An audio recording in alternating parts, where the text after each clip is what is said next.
చాలా పెద్ద క్రెయిన్ అండి ఇది. చూడండి, ఇది జర్మనీలోనా.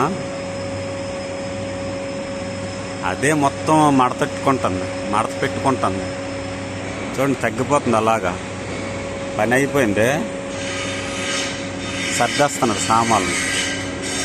మనుషులతో సంబంధం లేదు, అది చాలా పొడుగున్నది. అది కూడా మొత్తం మడత పెట్టేశారు.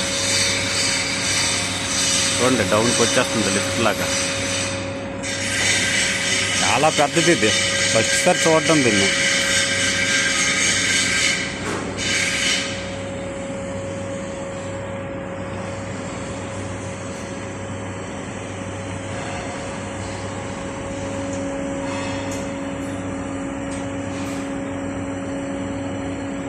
జర్మనీలో ఉంటాయి అలాంటివి పెద్ద పెద్దవి. మరి ఇండియాలో నేను ఎప్పుడు చూడలేదు, ఇంత పెద్దవైతే చూడలేదు నేను. ఇది చూడడం కూడా ఫస్ట్ టైము.